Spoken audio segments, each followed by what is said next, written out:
everyone, I welcome you all to my YouTube channel. I'm Nisha Chaudhary and now let's invest a few upcoming minutes into self-advancement. We were doing Word Power Made Easy series जिसमें अब तक 3 sessions already आ चुके हैं. आज 4th session है. 4 to 6 sessions हमारे रहेंगे doctors पे बेस्ड.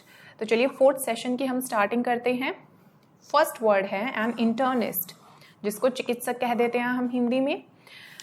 और ये पर्सन जो है ये डॉक्टर एनालाइज करता है कि what is wrong with you, आपके साथ क्या प्रॉब्लम है, क्या एलमेंट है आपकी, किस चीज़ से आपको तकलीफ हो रही है. This specialist gives you a thorough physical examination using x ray, means using a series of tests which include x ray, blood chemistry, urinalysis, cardiogram and so on.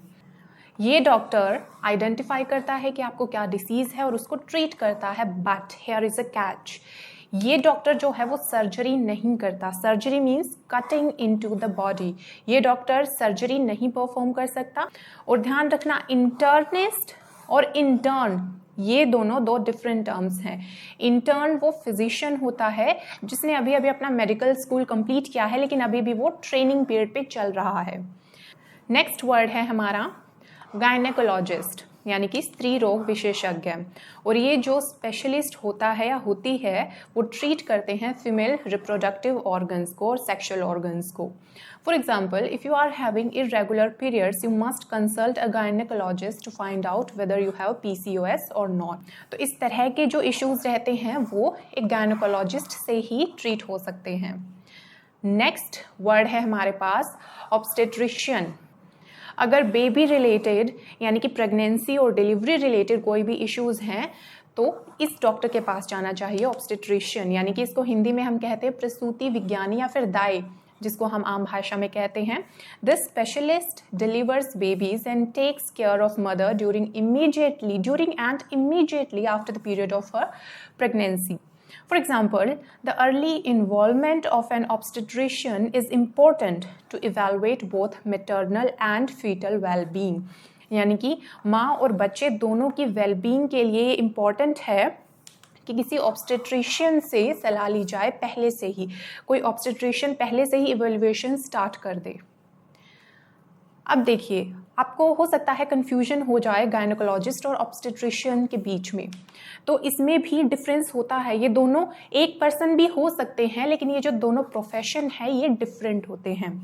Gynaecologist जब ट्रीट करता है या करती है एक फीमेल रिप्रोडक्टिव हेल्थ इश्यूज़ को, तो वहाँ पे जो फीमेल है, जो इश्यूज़ जिसको आ रही हैं, जो सफ़र कर रही है, उसकी कोई स्पेसिफाइड एज हो ये ज़रूरी नहीं है. कोई हो सकता है 11 ईयर की कोई फीमेल हो सकता है 48 ईयर की कोई फीमेल हो. इन सभी के फीमेल रिप्रोडक्टिव हेल्थ इश्यूज़ को ट्रीट करती है एक गायनेकोलॉजिस्ट. लेकिन जो ऑब्स्टेट्रिशियन होती है वो आपकी ट्रीटमेंट करती है प्रेगनेंसी के टाइम पे, चाइल्ड बर्थ और इमीडिएटली आफ्टर डिलीवरी. सिर्फ इस टाइम पीरियड में ही आपको ट्रीट कर सकती है. और ये पूरी एक ब्रांच होती है डिफरेंट ऑब्स्टेट्रिक्स, इसमें ये प्रोफेशन आता है. A doctor with special training in how to care for pregnant women and help in the birth of babies. तो अब आपको डिफरेंस इनमें समझ में आ गया होगा. चलिए नेक्स्ट में आते हैं पीडियाट्रिशियन. ध्यान रखना, पेडियाट्रिशियन नहीं है ये, पी इस तरह से हम इसको प्रोनाउंस करते हैं, पीडियाट्रिशियन. ये बाल रोग चिकित्सक होता है. दिस स्पेशलिस्ट लिमिट्स हिज और हर प्रैक्टिस टू यंगस्टर्स. ये केवल बच्चों का ही ध्यान रखता है, बच्चों का ही ट्रीटमेंट करता है. Taking care of babies directly after birth, supervising their diet, watching over their growth and development, giving them series of inoculations. Inoculation synonym है इंजेक्शन का. कि बच्चों का जो डॉक्टर होता है ना, उसको हम कहते हैं paediatrician. For example, a family doctor advised parents to consult a pediatrician about their child's ailment. कि अगर कोई फैमिली डॉक्टर है वो भी अगर किसी बच्चे को कोई इशू आता है तो वो ये रिकमेंड करता है कि आप पीडियाट्रिशियन के पास जाइए, उन्हें इस चीज़ में ज़्यादा नॉलेज होगी. तो चलिए नेक्स्ट में आते हैं. नेक्स्ट है डर्मेटोलॉजिस्ट, यानी कि आपके जितने भी स्किन रिलेटेड इश्यूज़ हैं उन सभी इश्यूज़ को ये डॉक्टर देखेगा. इसको हम कहते हैं त्वचा रोग चिकित्सक. Like so many of our internal organs, our outer covering, that is our skin, is subject to disease and infection of various kinds. और ये सारी जो infection और disease होती हैं skin related, वो dermatologist check करता है. For example, dermatologists can peel off the upper layers of skin using special ultraviolet light. Next है ophthalmologist. ऑफ्थैल्मोलॉजिस्ट यानी कि नेत्र चिकित्सक, आपकी आंखों का जो डॉक्टर होता है उसके लिए हम ये टर्म यूज़ करते हैं ऑफ्थैल्मोलॉजिस्ट. और ध्यान रखना, ये जो यहाँ पे PH है इसको हम प इस तरह से नहीं प्रोनाउंस करेंगे, यहाँ पे फ की साउंड आएगी ऑफ्थैल्मोलॉजिस्ट, ना कि ऑप्थैल्मोलॉजिस्ट, वो नहीं होगा. A specialist or doctor in the branch of medicine concerned with the study and treatment of disorders and disease of eye. तो आंखों का डॉक्टर हो गया ये. और इसका सिनोनिम, और आप कह सकते हो इसके लिए एक एग्जैक्ट वर्ड जो है, जो जिसे आप रिप्लेस कर सकते हो, वो हो जाएगा oculist. For example, eye injuries should be irrigated. Irrigated means पानी डाल देना चाहिए quickly, and that person should immediately be refer to an ophthalmologist. यानी कि अगर आई इंजरी अगर कोई होती है, पहले तो तुरंत उसको इरिगेट करना चाहिए, पानी डाल के उसको ठीक करने की कोशिश करनी चाहिए, और उसके बाद में स्टेबलाइज करना चाहिए, और उसके बाद में तुरंत उसे एक ऑफ्थैल्मोलॉजिस्ट को रेफर कर देना चाहिए. नेक्स्ट हो जाएगा ऑर्थोपीडिस्ट. फिर से इसकी प्रोनाउंसिएशन ऑर्थोपेडिस्ट नहीं होगी, पी, ये हो जाएगा ऑर्थोपीडिस्ट, यानी कि हड्डी रोग विशेषज्ञ. इसके लिए हम ये टर्म यूज करते हैं.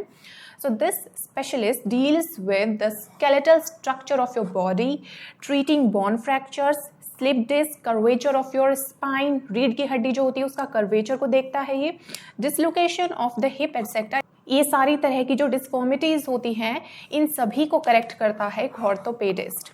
और ये सर्जरी भी कर सकता है या फिर और अप्लायंसेस को यूज़ करके भी इनको ठीक कर सकता है, जैसे ब्रेसेस हो गए दांतों के लिए और प्लास्टरिंग हो गई, इन सभी को ये करता है. For example, if your pain persist यानी कि लगातार लंबे टाइम तक रहना किसी चीज़ का, if your pain persist, see an orthopaedist about the possibility of a fracture in your knee. Now let's move to the next doctor, which is a cardiologist, यानी कि हृदय रोग विशेषज्ञ. आप बोल सकते हो दिल का doctor. A doctor who specializes in treating diseases of heart. Heart related जितनी भी डिसीज होती है उन सबको ट्रीट करता है कार्डियोलॉजिस्ट. आप ये कह सकते हो ये एक हार्ट स्पेशलिस्ट होता है, हार्ट सर्जन होता है. और देखिए दो वर्ड्स होते हैं, हार्ट, हार्ट, इनकी प्रोनाउंसिएशन भी डिफरेंट होती है. ये तो हो जाएगा आपका हर्ट और इसकी प्रोनाउंसिएशन होगी heart. For example, she needs to start seeing a cardiologist because during her illness she has developed blood clots. Next doctor हमारा आता है न्यूरोलॉजिस्ट. न्यूरो, जहाँ पे भी ये वर्ड आ जाए ना, न्यूरो यानी कि न्यूरॉन, और न्यूरॉन हमारे ब्रेन में होते हैं. तो न्यूरोलॉजिस्ट यानी कि वो डॉक्टर जो तंत्रिका विज्ञानी यानी कि जो हमारे ब्रेन का डॉक्टर होता है, ब्रेन की वर्किंग को चेक करता है, वो हो जाएगा neurologist. For example, the neurologist diagnosed possible brain haemorrhage and had Rohit admitted to hospital. तो ये फिजिशियन स्पेशलाइज्ड होता है in treatment of disorders of brain, spinal cords and rest of the nervous system. और नेक्स्ट होता है हमारा, और ये लास्ट है, साइकाइट्रिस्ट. इसकी प्रोनाउंसिएशन आप ध्यान रखना, CHIA. इसको किया इस तरह से हम नहीं प्रोनाउंस करेंगे, साइकियाट्रिस्ट नहीं होगा, ये होगा साइकाइट्रिस्ट. मैं यहाँ पे अलग से लिख रही हूँ, ये होगा SAIKAI, साइकाइट्रिस्ट. इस तरह से हम इसको प्रोनाउंस करेंगे. मानसिक रोग चिकित्सक ये होता है. This specialist attempts to alleviate mental and emotional disturbances, alleviate कम करना, to make something less severe. तो ये क्या करता है, इमोशनल और मेंटल डिस्टर्बेंसेस को कम करता है बाय यूजिंग वेरियस टेक्निक्स. और टेक्निक्स में अक्सर क्या होता है, मेडिसिन और इलेक्ट्रोशॉक थेरेपी और इस तरह की थेरेपीज को ये सजेस्ट करते हैं. इसके सिनोनिम में आप यूज़ कर सकते हो साइकोलॉजिस्ट और साइकोथेरेपिस्ट. लेकिन ध्यान रखना, जो सिनोनिम्स होते हैं इनका ये मतलब नहीं होता कि वो एग्जैक्ट सेम मीनिंग रखते हों। सिमिलर यानी कि मिलते जुलते होते हैं, और सेम एग्जैक्ट जो रेप्लिका होती है। तो साइकाइट्रिस्ट और साइकोलॉजिस्ट ये एक दूसरे के सिनोनिम्स में हम इनको यूज कर सकते हैं, लेकिन दोनों का जो फंक्शन है वो थोड़ा सा कहीं ना कहीं डिफरेंट हो जाता है। एक डायरेक्शन में तो है, दोनों सिमिलर तो है लेकिन सेम नहीं होते ये।